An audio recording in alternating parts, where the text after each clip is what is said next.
Hello everyone, कैसे हैं आप सभी। आप सभी लोगों का एक बार फिर से वेलकम है। Good morning, very good morning to all of you.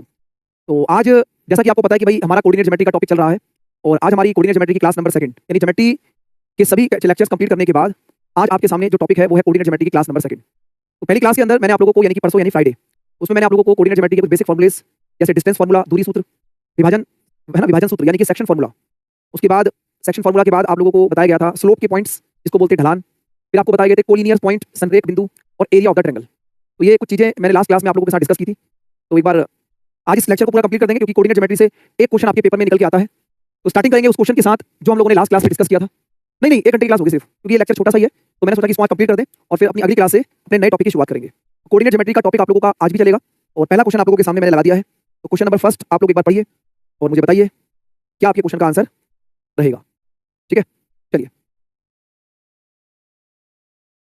चलो। तो आप यहाँ देखिएगा क्या लिखा हुआ है, the ratio in which the line segment P और Q divide by Y axis. यानी कि जो पॉइंट पी है और जो पॉइंट क्यू है, जो पॉइंट पी और पॉइंट क्यू है, ठीक है, जो पॉइंट पी और पॉइंट क्यू है जो -3,7 और 7,5 है, इसको वाई एक्सिस पे डिवाइड करती है। इस पे वाई एक्सिस पे। तो आपको पता है सर वाई एक्सिस पे क्या होगा।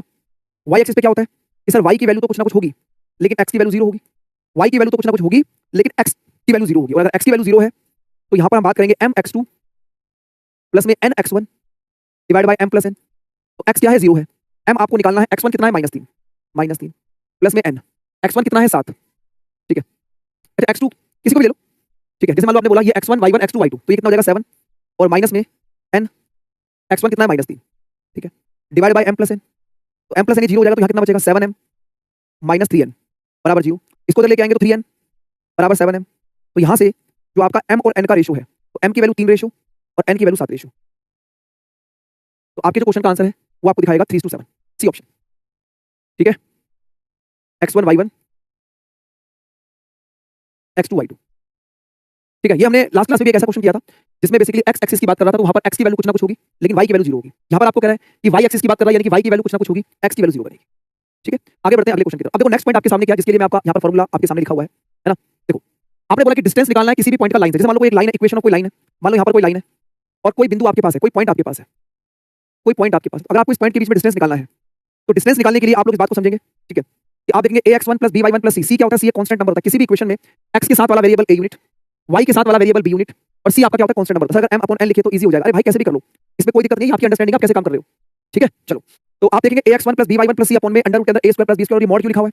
ये साइन इसलिए लिखा हुआ है कि अगर ये वैल्यू नेगेटिव भी आती है तो जो डिस्टेंस होता है वो कभी नेगेटिव नहीं होता, जो दूरी होती है वो कभी भी नेगेटिव नहीं होती। इसीलिए हमेशा आप यहाँ पर इसको मॉड के अंदर रखेंगे तो डिस्टेंस के लिए आप इस फॉर्मूले को नोट कर सकते हैं। ठीक है, इसको बोलते हैं डिस्टेंस। किसी भी इक्वेशन ऑफ लाइन से, किसी भी इक्वेशन ऑफ लाइन से अगर आपको एक पॉइंट दिया हो तो उसके डिस्टेंस निकालने का तरीका आपके सामने ही रहा। ठीक है, क्लियर हो गया। चलिए क्वेश्चन देखते हैं इसके ऊपर। पहला क्वेश्चन आपके सामने है, एक बार देखिए 3x + 4y - 12। तो यहाँ पर आप देखेंगे कि सर ये तो हो गया a।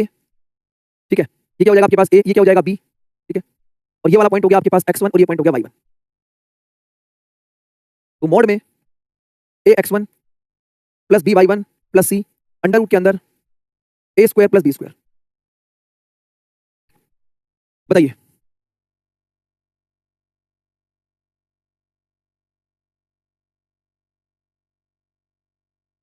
ना। देखिए अगर मैं आपको ये बोलूं कि सर यहाँ पर लगाया आपने मॉड, अब देखो a कितना है 3, ये है -5, b कितना है 4, ये कितना है 8 और c कितना है -12 डिवाइड बाय अंडर रूट के अंदर a² + b²। तो ये बनेगा कितना -15 + 8 × 32 और -12 डिवाइड बाय 3 का स्क्वायर 4 का स्क्वायर 5 के बराबर होगा। तो आपने बोला 15 में से 12 27 27 और 32 यानी कि 5, तो 5/5 मतलब आंसर विल बी 1। तो जो डिस्टेंस बचेगा वो बनेगा 1 यूनिट का। एक राइट आंसर आपके पास ए ऑप्शन है। ठीक है, तो यहाँ पर आप लोगों को जब तक इस डिस्टेंस फॉर्मूले का नॉलेज आपको नहीं होगा तब तक आप क्वेश्चन सॉल्व नहीं कर पाएंगे ना। चलो आगे बढ़ते हैं, अगला क्वेश्चन देखिए नेक्स्ट।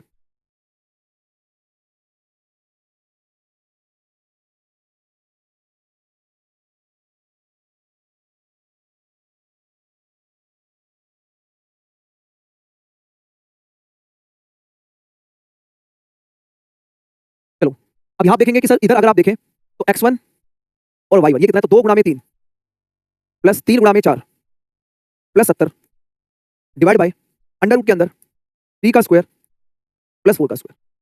मोड लगा दिया तो 3 दूनी 6 + 4 × 12 + 70 70 नहीं 7 है, ये 7 है यार। वही क्वेश्चन नंबर कैसे आ रहा है, 7 है, 7 ये 7 है, ठीक है, 7 है, डिवाइड बाय 25, तो 12 और 6 18 और 7 25, 25 बटे में 5 क्योंकि रूट में है ये, तो योर आंसर विल बी 5। सभी बच्चे, सभी को आंसर आ रहा है? तो ये डिस्टेंस फॉर्मूले के हिसाब से आप लोग आराम से कर सकते हैं क्वेश्चन। बताइए, तो अगर किसी भी इक्वेशन ऑफ लाइन से अगर आपको डिस्टेंस निकालना होगा तो आप इस तरीके से काम करेंगे, ठीक है। अब अगला पॉइंट देखें, जैसे मान लीजिए कई बार आपको वो पॉइंट जो ओरिजिन देगा, यानी कि मूल बिंदु देगा आपको ओरिजिन, और अगर मान लो वो पॉइंट ओरिजिन हो गया तो इसका मतलब कहानी हो जाएगी कि जो आपके पास x और y हो तो जीरो हो जाएंगे। जैसे कि आप लोगों ने फॉर्मूला पढ़ा था ax1 plus by1 plus c divided by under root के अंदर a square plus b square. अब अगर कोई पॉइंट ओरिजिन है, अगर कोई पॉइंट ओरिजिन है, इसका मतलब यहाँ पर जो x1 और y1 है वो तो जीरो जीरो हो गए, और अगर x1 y1 जीरो जीरो हो गए तो ये वाली वैल्यू कट जाएगी। तो क्या आपको दिखाई दे रहा है कि सर ऊपर बचेगा सिर्फ आपके पास c और नीचे बचेगा अंडर रूट के अंदर a स्क्वायर प्लस में b स्क्वायर। बोलो, तो ये चीज वही लिखी हुई है आपके पास, ठीक है। तो वही पॉइंट है, लेकिन अगर मूल बिंदु बोलेगा, ओरिजिन बोलेगा, तो आप क्वेश्चन को आराम से कवर कर सकते हैं। बताइए क्या आंसर बनेगा इस क्वेश्चन का? Find the perpendicular distance of the line from origin, यानी कि मूल बिंदु से इसके बीच में जो लंबवत दूरी है वो आपको बतानी है, जो लंबवत दूरी है वो आपको बतानी है। कहिए दोस्तों,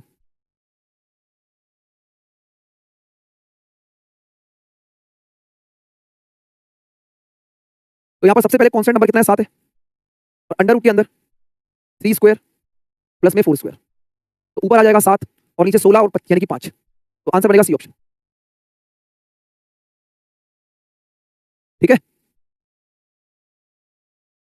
अब अगर मान लो ऊपर भी एक लाइन है और नीचे भी एक लाइन है, और ये लाइनें आपस में पैरेलल है, ये लाइन क्या है? पैरेलल यानी कि समांतर है, समांतर यानी कि पैरेलल। तो अगर दो लाइनें आपके पास पैरेलल है, जैसे ax1 ax plus by plus c 1 बराबर 0, ax प्लस b बराबर c, देखो पैरेलल लाइन की इक्वेशन देखो, पैरेलल लाइन जो होती है ना उसमें a1 अपॉन a2 बराबर b1 upon b2 but not equal to c1 upon c2 condition होती है। जैसे आप देख पा रहे हैं कि यहाँ पर भी a और b लिखा है, यहाँ भी a और b लिखा है, क्योंकि पैरेलल लाइन जब होंगी तो इनके जो कोएफिशिएंट होंगे ये आपस में बराबर बराबर होते हैं, लेकिन जो c1 और c2 है वो बराबर नहीं होते। तो इस केस में इनके बीच में डिस्टेंस निकालने के लिए आप क्या करेंगे? c1 में से c2 को माइनस करेंगे और डिवाइड बाय अंडर रूट के अंदर a square plus b square, ठीक है। तो distance between the two parallel line, दो समांतर रेखाओं के बीच में अगर आपको दूरी निकालनी है तो इनके जो कोएफिशिएंट है वो तो अलग अलग होंगे, तो इसलिए इनको माइनस करेंगे और नीचे a और b दोनों में हमेशा सेम होते हैं, ठीक है। तो परपेंडिकुलर डिस्टेंस किसी बिंदु से निकालना है तो वो आपके पास पॉइंट था, लेकिन यहाँ पैरेलल लाइन है तो वो पॉइंट आपके पास है। देखो जैसे दो पॉइंट है, आप देख पा रहे हैं 5x माइनस में 12y माइनस 2 और 5x माइनस 12y प्लस 3, तो आप देख पा रहे हैं कि सर ये दोनों वैल्यू इनमें सेम है। तो आपको जो डिस्टेंस निकालना है वो इन दो समांतर रेखाओं के बीच में निकालना है, और जिसके लिए आप क्या करेंगे?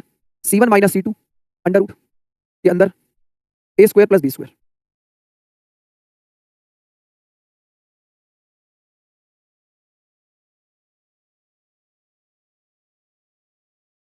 बताइए, तो आपने बात करा सर c1 कितना है? -2, और c2 कितना है? 3, तो ये -3, ठीक है। डिवाइड बाय अंडर रूट के अंदर a square plus b square, यानी कि 5 का स्क्वायर प्लस में 12 का स्क्वायर, और यहाँ पर मोड लगाना है कि डिस्टेंस कभी नेगेटिव नहीं हो सकता, तो ये माइनस का 5 और नीचे 5 का स्क्वायर प्लस 12 का स्क्वायर 13 का स्क्वायर, यानी कि आपके क्वेश्चन का आंसर कितना बनेगा? 5/13, सी ऑप्शन, ठीक है। क्लियर होगी बात सभी को? है ना? तो अगर हमें देखो ये चीजें अगर हमें पता है तो फिर चीजें हमारे लिए अपने आप ही आसान हो जाती है। अगला क्वेश्चन बताइएगा।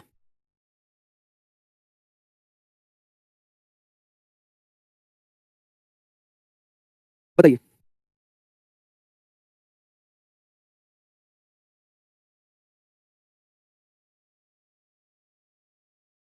करिए। ये c1 है, ये c2 है, तो 8 माइनस माइनस का 2 डिवाइड बाय अंडर रूट के अंदर 3 का स्क्वायर प्लस 4 का स्क्वायर, तो ये हो जाएगा 8 प्लस 2 यानी कि 10, और नीचे आ जाएगा 5, तो कैंसिल आउट करोगे 2 बनेगा। चलो भाई, तो आपको 100% बात समझ में आ रही होगी। देखो ये जो टॉपिक है ये प्री और मेंस के हिसाब से दोनों में कवर कर रहा हूँ। अगर आप किसी प्री के एग्जाम में जा रहे हो, किसी मेंस के एग्जाम में जा रहे हो, तो ये सब चीजें आपको दिखाई देंगी, ठीक है ना। चलो आगे बढ़ते हैं।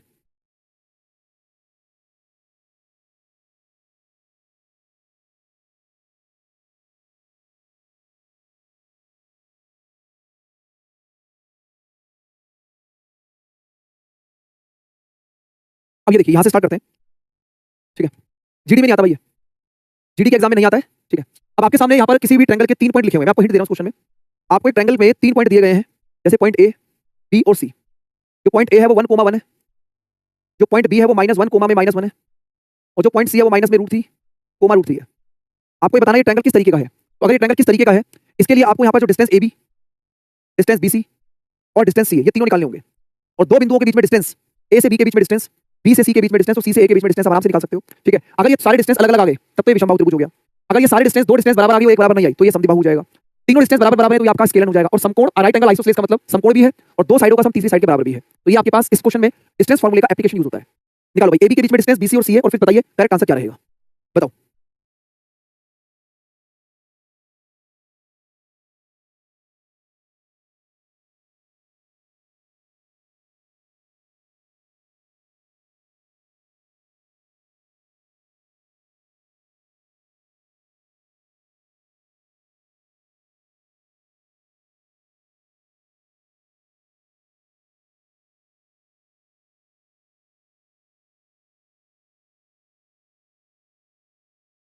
अब थोड़ा सा मुझे लगता है कि मैंने आपको टाइम दे दिया है। अब मैं इस क्वेश्चन को सीधा सीधा सॉल्व करता हूं भाई। देखो मुझे पता है अंडर रूट में x2 माइनस x1, अगर मैं इसमें से इसको माइनस करता हूं तो 1 में से मैंने माइनस किया -1 को, फिर वहां पर भी सेम 1 में से मैंने माइनस किया -1 को, तो ये बनेगा 2 2 का स्क्वायर 4, 2 का स्क्वायर 4 और ये 4 यानी कि √8 और √8 का मतलब 2 अंडर रूट 2, तो ए भी मेरा 2 √2 आ गया। अब अगर मैं इसमें से इसको माइनस करता हूं, ध्यान से देखना, अगर मैं इसमें से इसको माइनस करता हूं तो ये कितना बनेगा -1 और वहां पर माइनस ऑफ -√3 का होल स्क्वायर, ये भी -1 और ये -√3 का होल स्क्वायर। तो सर ये कितना आया, ये आया एक तरीके से √3 -1, ये √3 -1 का होल स्क्वायर। और देखो ये ना माइनस माइनस है दोनों तरफ, एक ही बात है, इसको आप ऐसे है ना, इसको आप लिख सकते हो माइनस का स्क्वायर करके, मतलब ये आपके पास √3 एक तरीके से +1 का होल स्क्वायर है। क्योंकि देखो अगर आप अंदर माइनस माइनस के स्क्वायर भी करोगे तब भी प्लस हो जाएगा, एक ही बात है, ठीक है। तो अगर मैं इसको सॉल्व करता हूं तो यहां से देखो √3 का स्क्वायर 3 और 1 4, 3 और 1 4 और प्लस का 2 भी माइनस का 2 भी कटेगा, तो ये भी √8 आ जाएगा, यानी कि ये भी 2 अंडर रूट 2 आ रहा है, ये भी मेरे पास 2 अंडर रूट 2 आ रहा है। अब मैं सीए निकालूंगा, सीए देखो, सीए निकालने के लिए अगर मैं इसमें से इसको माइनस करता हूं तो ये आ जाएगा 1 माइनस ऑफ -√3 का होल स्क्वायर, और फिर इसमें से इसको माइनस करूंगा तो ये आ जाएगा 1 माइनस में √3 का होल स्क्वायर। अब देखो ये कितना बना, ये बना सर 1 प्लस में √3 का होल स्क्वायर और ये बनेगा 1 माइनस में √3 का होल स्क्वायर, सेम वही चीज आ रही है ऊपर नीचे। तो ये इक्विलेटरल ट्रायंगल मिल रहा है मुझे, तो मुझे यहीं से पता लग गया ये इक्विलेटरल ट्रायंगल है, क्योंकि 4 और 4 8 तो √2। तो आपको दिखाई दे रहा है कि सर यहाँ से जो प्लस का 2 है भी और जो यहाँ से माइनस का 2 है भी वो कटेगा, तो ये भी आपको मिला 2 अंडर रूट 2, ये भी 2 अंडर रूट 2, ये भी 2 अंडर रूट 2। तो इस क्वेश्चन का जो आंसर है वो इक्विलेटरल ट्रायंगल यानी कि समबाहु त्रिभुज है, ठीक है। Sir right angle isosceles triangle की कंडीशन बता दो, आइए बताऊंगा आगे, आगे देखिएगा। चलो बता दो, देखो राइट एंगल आइसोसेलेस ट्रायंगल क्या बनेगा, जैसे मान लो कि अगर कोई राइट एंगल भी है और आइसोसेलेस भी है, जैसे मैंने बोला कि अगर ये वैल्यू √5 है और ये वाली भी √5 है तो ये √10 आ रहा है। अब क्या होता है, जैसे मान लो कि क्या ना, अगर आप इसका स्क्वायर करेंगे तो √5 का स्क्वायर, √5 का स्क्वायर बराबर में क्या इस वैल्यू के स्क्वायर के बराबर है, मतलब राइट एंगल ट्रायंगल की बात को भी सेटिस्फाई कर रहा है कि लंब का स्क्वायर प्लस में आधार का स्क्वायर हाइपोटेनस के स्क्वायर के बराबर भी है और दोनों साइडें बराबर बराबर भी है, तो इसको बोलते हैं राइट एंगल आइसोसेलेस ट्रायंगल, ठीक है पलक। चलो अगला क्वेश्चन मुझे बताइएगा, नेक्स्ट वन।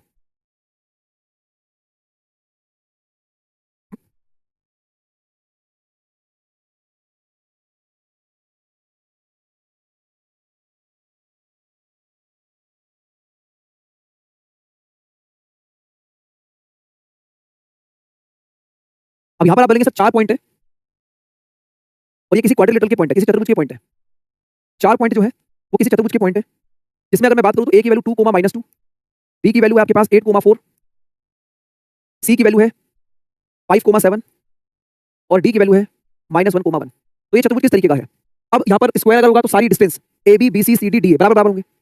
अगर ये रोम्बस हुआ तो स्क्वायर की साइडें बराबर नहीं होती, रोम्बस की बराबर होती है, ठीक है। फिर अगर ये पैरेललोग्राम हुआ तो आमने सामने की साइडें बराबर बराबर होंगी और रेक्टेंगल में भी आमने सामने की साइडें बराबर होती है, लेकिन स्क्वायर के डायगोनल भी बराबर होते हैं, रोम्बस के डायगोनल बराबर नहीं होते, पैरेललोग्राम के डायगोनल बराबर नहीं होते, रेक्टेंगल के बराबर बराबर होते हैं।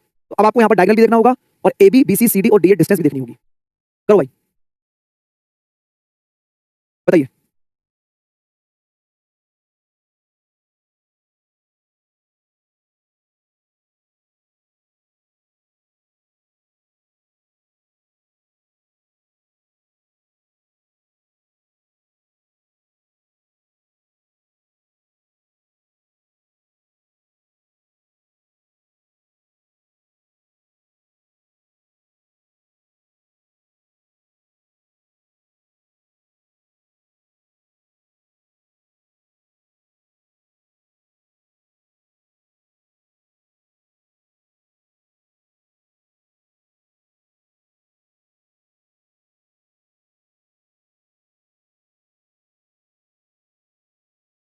चलो अब यहाँ पर आप लोगों ने क्या काम किया देखते हैं एक बार। मैं सबसे पहले ए बी के बीच में डिस्टेंस निकालता हूँ। जैसे आप बोलेंगे कि 8 में से 2 माइनस करोगे ए बी में, तो यहाँ पर 4 में से माइनस करोगे इसको तो ये हो जाएगा 6 का स्क्वायर और ये बनेगा 6 का स्क्वायर, तो ये आ जाएगा 6√2 ए बी। फिर उसके अंदर निकाला बी सी, तो बी सी में से 8 में से 5 जाएगा 3 का स्क्वायर, सीधा लिख रहा हूँ मैं, और 4 में से जाएगा तो ये भी -3 का स्क्वायर, तो ये आ जाएगा 3 अंडर रूट 2। ए बी आ गया, बी सी आ गया, सी ए निकालते हैं, सी ए सॉरी ए बी आ गया, बी सी आ गया, सी डी निकालते हैं, C D C D C D. 5 में से -1 तो ये 6 का स्क्वायर, 7 में से 1 का डिफरेंस 6 का स्क्वायर, तो ये बनेगा 6√2। और अब रह गया डी ए, तो डी ए निकाल के इसमें से इसको माइनस करेंगे तो -3 का स्क्वायर, और इसमें से इसको माइनस करेंगे तो 3 का स्क्वायर। इसका मतलब एक बात कंफर्म है कि आमने सामने की साइड बराबर है, तो ना तो आंसर स्क्वायर होगा ना रोम्बस होगा। पैरेलल साइड बराबर है, पैरेललोग्राम या रेक्टेंगल में से होगा। अगर पैरेललोग्राम या रेक्टेंगल है तो डायगोनल चेक करो। अगर मैं मान लो डी निकालता हूं डीबी, अगर मैं डीबी निकालता हूं डिस्टेंस, तो ये कितना बनेगा? 8 में से इसको माइनस करोगे माइनस माइनस प्लस यानी कि 9 का स्क्वायर, और 4 में से इसको माइनस करोगे तो 3 का स्क्वायर। सॉल्व मत करो, ऐसे रहने दो। फिर आप अगर एसी निकालते हो एसी, तो एसी निकालोगे तो 5 में से 2 को माइनस करोगे 3 का स्क्वायर, और 7 में से माइनस करोगे -2 यानी कि 9 का स्क्वायर। तो आप देख पा रहे हैं कि डीबी बराबर में एसी आ गया, और अगर डायगोनल भी बराबर बराबर है और आमने सामने की साइड भी बराबर है तो रेक्टेंगल आंसर होगा इसका। थोड़ा सा ये टाइम टेकिंग क्वेश्चन होता है, लेकिन पेपर में अगर ऐसे क्वेश्चन कर लोगे तो भीड़ से अलग हो जाओगे भाई आप। हम इंप्रेशन दे, सभी लोगों को समझ में आया? तो यहाँ पर मैंने ए बी सी डी और डी का डिस्टेंस निकाला, उससे मुझे पता लग गया कि या तो ये पैरेललोग्राम है या रेक्टेंगल है, आमने सामने की साइड बराबर है। फिर मुझे डायगोनल चेक करना है, इसलिए फिर मैंने डीबी और एसी के बीच में डिस्टेंस निकाला। ठीक है, चलो आगे बढ़ते हैं अगले क्वेश्चन की तरफ। क्वेश्चन ये कह रहा है कि find the area of the triangle. Triangle का एरिया निकालना है जिसके वर्टेक्स 3,4 -4,3 और 8,6। तो किसी भी ट्रायंगल के एरिया को निकालने का तरीका क्या होता है? चलो यार फालतू की कमेंट मत करा करो, ठीक है भाई। जब तुम्हें यही नहीं पता कि तुम्हारे एग्जाम का सिलेबस क्या है तो तुम क्या टाइम पास कर रहे हो जिंदगी का? खुद से नहीं देख सकते कुछ चीजें कि टीचर हर चीज बताएगा क्लास के अंदर। ये चीज हमने पहली क्लास में डिस्कस की थी, आज डिस्कस नहीं करेंगे। फालतू कमेंट मत करा करो क्लास के अंदर, ठीक है। चलो एरिया निकालिए। तो ट्रायंगल का एरिया निकालने का तरीका क्या होता है? 1/2 मॉड के अंदर x y - y plus x y - y plus x y - y। 1 2 3 2 3 1 और 3 1 2। बताओ।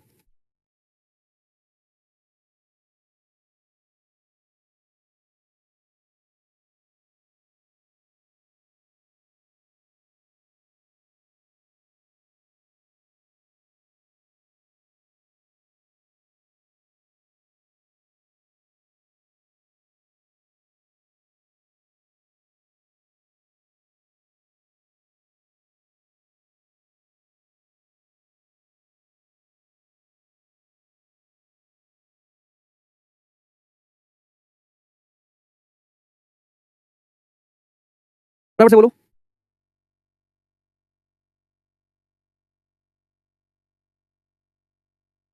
अब देखो यहाँ पर आपको क्या करना है। जैसे ये वाला पॉइंट है x1 y1, ये पॉइंट है x2 y2 और ये पॉइंट है x3 y3। ठीक है, तो आप सीधा सीधा यहाँ पर 1/2 x1 कितना है 3, y2 कितना है 3 -6 प्लस x2 कितना है -4, y3 कितना है आपके पास 6, y3 कितना है 6 और y1 कितना है 4 प्लस x3 कितना है 8, y1 कितना है 4 और y2 कितना है 3। सॉल्व करना है इसको। 1/2 इंटू ये देखो क्या बनेगा, ये मॉड में ये बनेगा माइनस का 3 3 9 2 यानी कि -8 और प्लस 8। ये करने से कैसे उठ गया? अब माइनस का 9 मॉड से बाहर निकलेगा तो प्लस का 9 हो जाएगा और बाहर 2 लिखा हुआ है, तो राइट आंसर 9/2 सी ऑप्शन। ठीक है, अब यहाँ प्लस माइनस की गलती नहीं करनी है, इसलिए मैंने पूरा फॉर्मूला लिख के आपको बता दिया है, इस तरीके से काम करेंगे। ठीक है,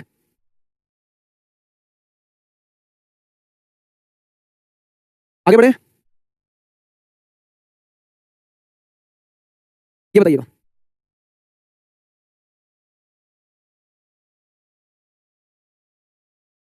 बताइए क्या आंसर बनेगा इसका?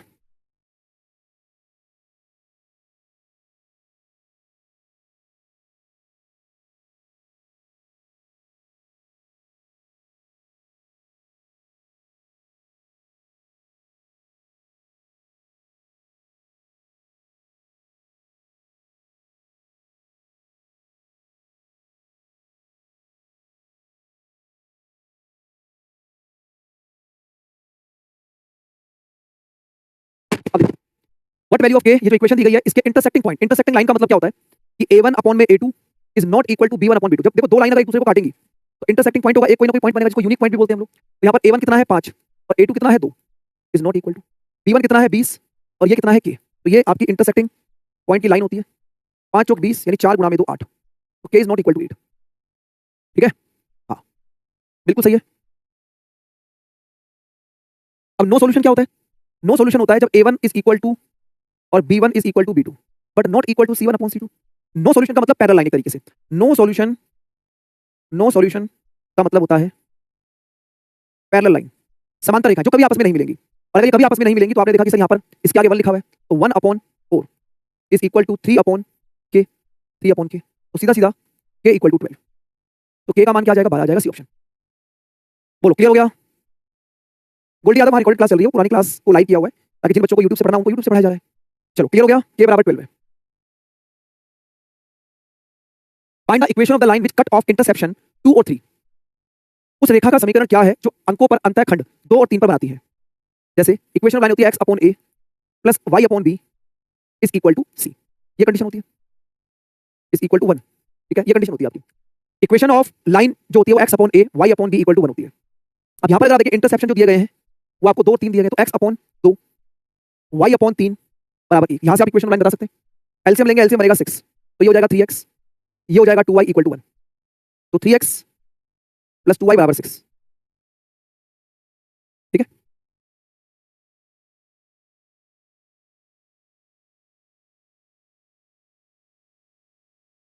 ये देखिए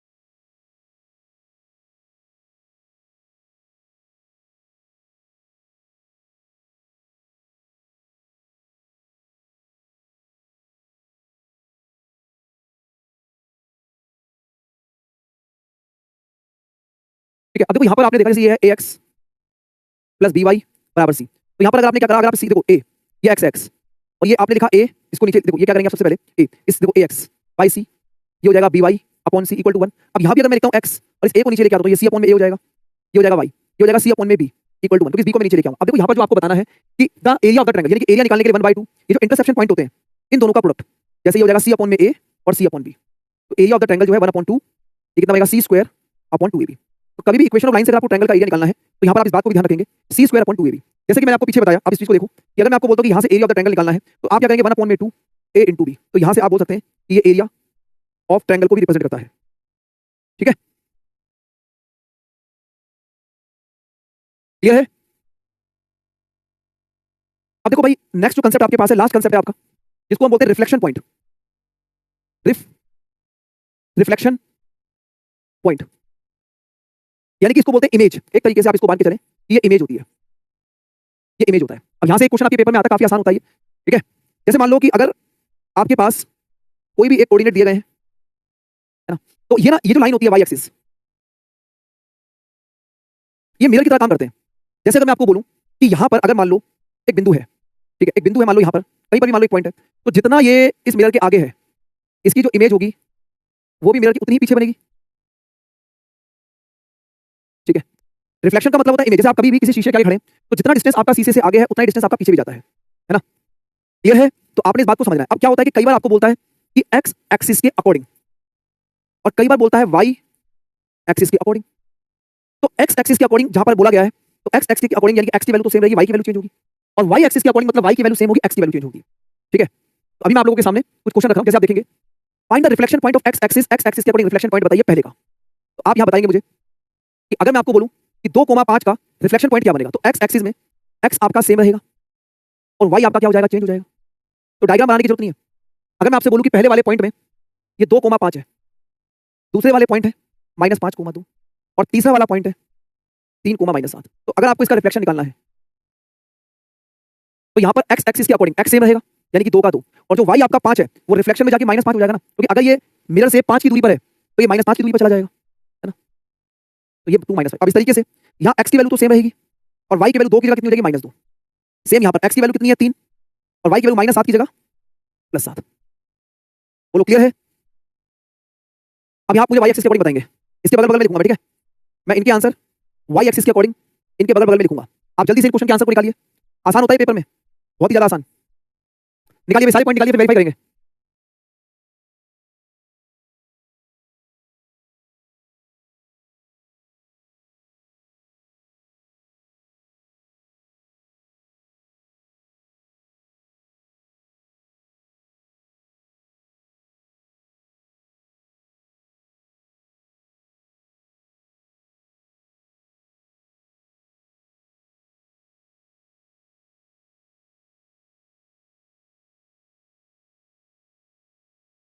अब वाई एक्सिस पे क्या होगा, वाई एक्सिस पे वाई सेम रहेगा और जो एक्स होगा वो आपका चेंज हो जाएगा। तो यहाँ पर ये 2 की जगह -2 और 5 का 5, ये आपके पास -4 की जगह +4 और ये 3 का 3, ये 3 की जगह -3, ये 7 का 7 ये -7 की जगह +7 और 6 का 6, ये -3 की जगह +3 और -6 का -6। चेक करो एक बार, चेक करो सभी लोग, और थंब इंप्रेशन तो समझ में आ गया? बोलिए।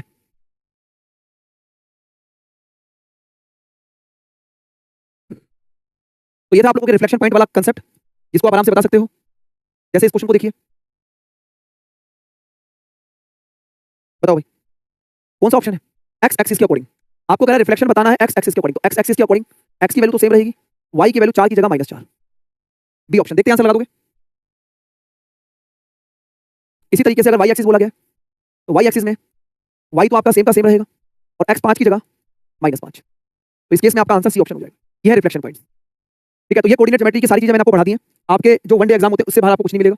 ठीक है, तो आज हमारा कोऑर्डिनेट ज्योमेट्री का पार्ट कंप्लीट होता है, और आई होप आप सभी को मेरी बात अच्छे तरीके से समझ में आ गई होगी। ठीक है, तो लगातार अपनी तैयारी करते रहिए। कल हम आपसे मुलाकात करेंगे, एक नए चैप्टर की शुरुआत करेंगे कल से। ठीक है, हाँ ठीक है, बाकी क्लास को रिवीजन कर लेना। कोऑर्डिनेट ज्योमेट्री के अगर क्वेश्चन आएंगे तो यहाँ से आपके सॉल्व हो जाएंगे। Thank you so much, take care, bye bye, जय हिंद, धन्यवाद, thank you everyone, thank you.